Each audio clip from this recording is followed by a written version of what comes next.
Prindrit e fëmijëve me çrregullime të spektrit të autizmit kërkojnë më shumë mbështetje nga institucionet shtetërore, duke theksuar mungesën e shërbimeve për moshat mbi 16 vjeç. Sipas tyre, kjo mungesë ndikon jo vetëm në zhvillimin e fëmijëve, por edhe në përditshmërinë e familjeve, që përballen me vështirësi të shumta.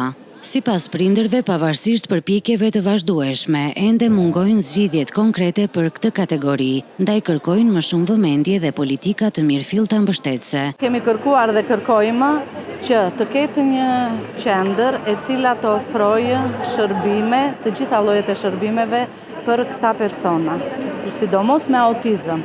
E dyta, kërkojmë domethënë shërbime mjekësore dentare, të cilat vazhdojnë t'i themi prej shumë vitesh që kur fëmijët tanë ka qenë të vegjël që janë inekzistente. Ne nuk mund të marrim dot një shërbim as dentar, as mjekësor, as analiza apo gjëra të tjera. Pasi ka persona me autizëm të rritur, të cilët nuk bashkëpunojnë dot, domethënë për t'ju marrë qoftë gjak për analiza apo në dentist gjëra të tjera. Kështu që duhet të jenë infermier të specializuar, mjek të specializuar edhe për fushën e autizmit. Flitet vazhdimisht për autizmin, por në këtë fazë që janë fëmijët tanë, që janë në rritje dhe janë fëmijë të rritur tashmë, nuk dëgjojmë të flitet shumë.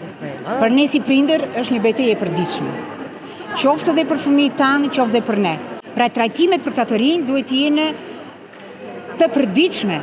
Qendrat ditore duhet të jetë të përditshme, sepse është ndihmë dhe për të rinjtë, por dhe për çlodhje të prindërve që kanë të angazhuar 24 orë, mund të themi, janë në kontakt me këta fëmijët e tyre dhe është shumë e dhimbshme. Vetëm ne si prindër kuptojmë se në çfarë situata i kemi fëmijët që nuk mundemi dot t'i plotësojmë ato kërkesat e tyre qoftë dhe minimale. Në kuadër të 2 prillit, ditës ndërkombëtare të autizmit, në Korçë u zhvillua një aktivitet nga Kisha Ungjillore Ujë i Gjallë, ku prindrit dhe fëmijët patën mundësi të kalojnë një ditë argëtuese së bashku në qytetin e fëmijëve.